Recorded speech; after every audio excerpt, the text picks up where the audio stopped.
جنت ارضی کشمیر پر بھارت کے غاصبانہ قبضے کے خلاف اس سال بھی 27 اکتوبر کو آزاد کشمیر اور جموں کشمیر سمیت دنیا بھر میں یوم سیاہ کے طور پر منایا جا رہا ہے۔ اس موقع پر بین الاقوامی طاقتوں اور انسانی حقوق کے عالمی اداروں کے سوئے ہوئے ضمیر جگانے کی کوشش کی جاتی ہے۔ اس حوالے سے بات کریں گے، میرے ساتھ موجود ہیں ڈاکٹر سید مجاہد گیلانی۔ السلام علیکم ڈاکٹر صاحب، کیسے ہیں؟ وعلیکم السلام، الحمدللہ۔ یہ بتائیں کہ آخر کب تک کشمیری یوں ہی یوم سیاہ مناتے رہیں گے؟ بسم اللہ الرحمن الرحیم۔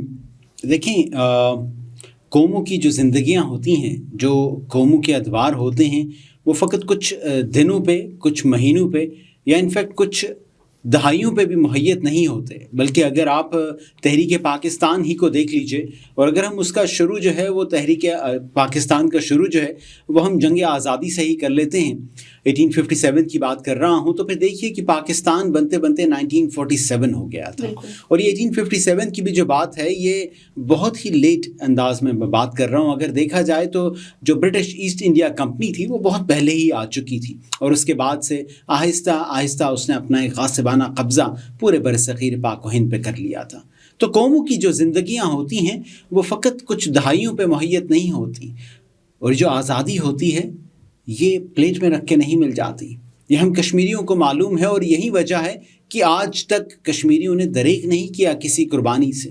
ایک ماں نے اگر اپنا ایک بیٹا دیا ہے تو شاہ مالی بیگم کی طرح 4 بیٹے بھی دیے ہیں۔ اگر ایک ماں جیل میں قید ہے تو ہمیں ہاف آرفنز میں احمد بن قاسم اور محمد بن قاسم بھی نظر آتے ہیں، جن کے دونوں والدین جیلوں میں قید ہیں۔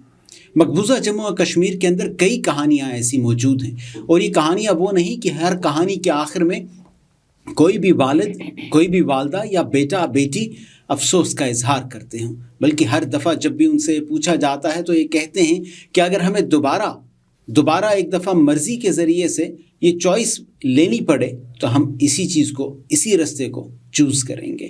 تو جہاں تک بات ہے آپ کی کہ مقبوضہ جموں و کشمیر میں رہنے والے بالخصوص اور بالعموم جو کشمیری ہیں وہ یوم سیاہ کب تک مناتے رہیں گے، اس کا جواب قوموں کی تاریخ سے ہی ملتا ہے۔ فقط اس ایک بات پہ میں آخر میں اینڈ کروں گا کہ جو مقبوضہ جموں و کشمیر کے رہنے والے ہیں وہ بھٹکے نہیں ہیں، وہ گمراہ نہیں ہوئے، انہیں اپنے رستے کا بھی پتہ ہے، انہیں اپنی ڈیسٹینیشن کا بھی پتہ ہے، اور قربانیاں ایک دن رنگ لاتی ہیں۔ بے شک۔ یہ بتائیں کہ آپ کو کیا لگتا ہے انسانی حقوق کے جو عالمی ادارے ہیں، کیا ان کے سوئے ہوئے ضمیر کبھی جاگ پائیں گے؟ دیکھیے، انسانی حقوق کے جو عالمی ادارے ہیں، ایک طرف میں کچھ آپ کو ایسی مثالیں پیش کرتا چلوں۔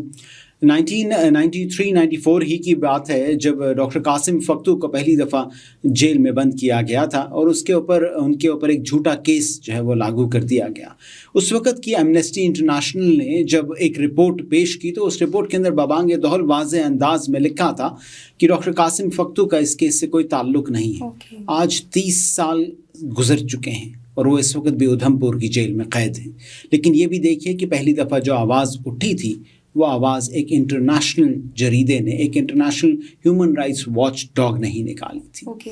اسی طرح ہم 2016 کے بعد سے جب دیکھتے ہیں تو نیو یارک ٹائمز ہو یا واشنگٹن پوسٹ ہو یا کوئی بھی ایسا انٹرنیشنل جریدہ ہو، اس نے کشمیریوں کے بارے میں ضرور لکھا ہے۔ اور ابھی بھی جب ہم کشمیر کے حوالے سے بات کرتے ہیں تو انٹرنیشنل جو ریفرنسز ہیں وہ کافی زیادہ ہو چکے ہیں۔ تو یہ ضروری ہے سمجھنا کہ انٹرنیشنل جو ہیومن رائٹس ادارے ہیں، جو انٹرنیشنل مقتدر قوتیں ہیں، انہوں نے کشمیر کے اوپر کام کیا ہے، بات بھی کی ہے، لیکن صرف ہمیں ان کی طرف اپروچ کرنے کی ضرورت ہے۔ اگر میں ان کو وہی رٹی رٹائی باتیں سناتا رہوں گا، بتاتا رہوں گا، تو شاید ایک دفعہ وہ بھی تھک جائیں گے کہ بس کر دو، روز کشمیر کی یہی بات کرتے ہو۔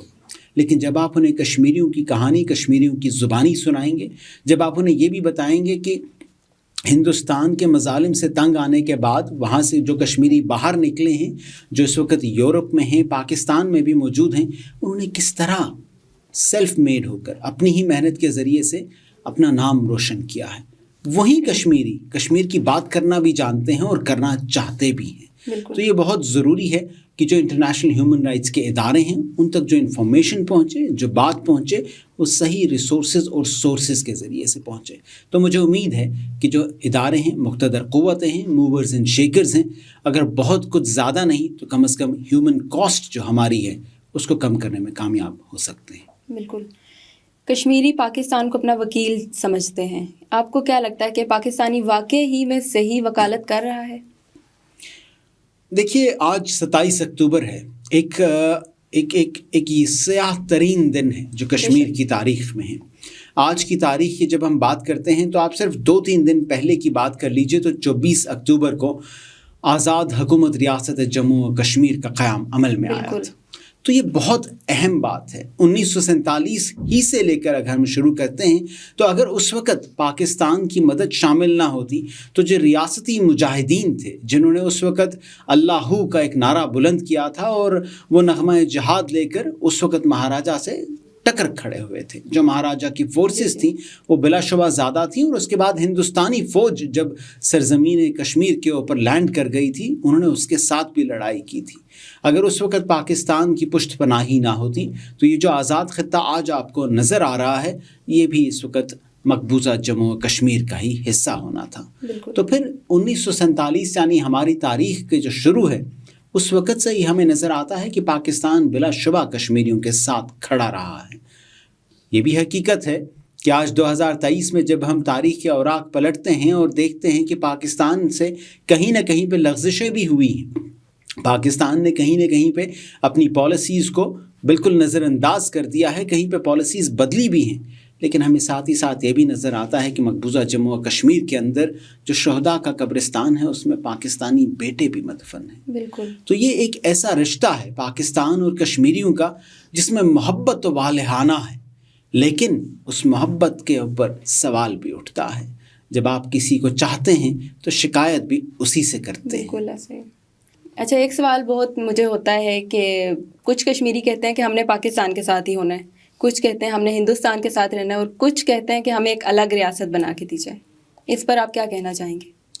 دیکھیے بحیثیت کشمیری، آپ بھی ایک کشمیری ہیں، میں بھی ایک کشمیری ہوں، اور یہ ہمارا حق ہے، ہماری مرضی ہے. میں چاہے پاکستان کے ساتھ رہنا چاہوں، ہندوستان کے ساتھ رہنا چاہوں، یا اگر ایک آزاد خود مختار ریاست کی صورت میں رہنا چاہوں تو ایک کشمیری اس کا حق ہے کہ وہ جس طرف بھی فیصلہ کرتا ہے وہ کر سکتا ہے. لیکن میں آپ کو کچھ حقائق بیان کرتا چلوں. میں اقوام متحدہ کی بات نہیں کرتا جس کے اوپر اس وقت انٹرنیشنلی کشمیر کا پورا کیس ریلائی کرتا ہے. اقوام متحدہ کے اندر جس طرح کی بھی اجازت ہے یا جس طرح کی بھی کشمیریوں کو آپشنز دی گئی ہیں، اس کے علاوہ اگر ہم بات کرتے ہیں تو اس وقت میں آپ کو ایک بات مثال کے ساتھ واضح کرتا چلا ہوں. سیدہ آسیہ اندرابی کا جو سٹانس ہے، جو ان کی آئیڈیالوجی ہے، وہ کسی سے ڈھکی چھپی نہیں ہے. وہ یہ ببانگ دہل کہتی ہیں کہ ہم پاکستانی ہیں، یہ پاکستان ہمارا ہے، اور ہم چاہے دنیا کے کسی بھی کونے میں رہتے ہوں ہم پاکستانی ہیں، کیونکہ پاکستان ایک ملک نہیں، پاکستان نظریہ ہے. بے شک. یہ ان کی وہ تقریر ہے جس کی وجہ سے آج وہ اس وقت ہندوستان کی نیو دہلی کی تہاڑ جیل میں مقید ہیں. لیکن جس بیرکس میں وہ مقید ہیں اسی بیرکس کے ساتھ ہمسائے میں ہی جو اگلی بیرکس بنتی تھی وہ بیرکس نہیں بلکہ مقبول بٹ شہید کی قبر ہے. وہ مقبول بٹ شہید جنہیں آج کل بہت سارے کشمیری خود مختار کشمیر کا فاؤنڈر کنسیڈر کرتے ہیں، اس آئیڈیا کا فاؤنڈر کنسیڈر کرتے ہیں. یاسین ملک صاحب جن کے بارے میں بھی یہی کہا جاتا ہے کہ ان کی بھی آئیڈیالوجی خود مختار کشمیر کے حوالے سے زیادہ ٹلٹ رکھتی ہے، وہ بھی اس وقت ہندوستان کی نیو دہلی کی تہاڑ جیل میں ہی مقید ہے. بالکل. تو پھر اگر ہندوستان کو یہ نظر آتا ہے کہ سیدہ آسیہ اندرابی ہو، مقبول بٹ شہید ہو، یا پھر یاسین ملک ہو، وہ ہیں کشمیری اور ان کو ہندوستان سے آزادی چاہیے، اور ان تینوں کشمیریوں کو ایک ہی قسم کی جیل کے اندر اسی طرح کے ٹارچر کے ساتھ وہاں پہ مقید رکھا جائے، تو پھر میں سمجھتا ہوں کہ آزاد فضاؤں میں رہنے والے کشمیریوں کو تو ببانگ دہل ایک ہو جانا چاہیے. آپ چاہے کسی سے بھی آزادی چاہتے ہوں، آپ کو ہندوستان سے پہلے آزادی چاہیے. ہندوستان سے آزادی حاصل کر لینے کے بعد یہ ہم کشمیریوں کے اوپر ہے کہ ہم کیا فیصلہ کرتے ہیں. لیکن وہی بات ہے کہ putting the horse before the cart والی جو مثال ہے وہ یہاں پہ بہت کلیئرلی سمجھ آتی ہے. اس وقت ضروری یہ ہے کہ مقبوضہ جموں و کشمیر کے بھائیوں اور بہنوں کو وہاں جو ظلم و جبر اور استبداد ہے اس سے آزادی دلوائی جائے. اس کے بعد کا فیصلہ تو ہے ہی کشمیریوں کا. بہت شکریہ ڈاکٹر صاحب، آپ نے اپنا وقت دیا. شکریہ. ناظرین، مجھے اجازت دیجیے، آئندہ کسی موضوع پر پھر حاضر ہوں گی. اللہ حافظ.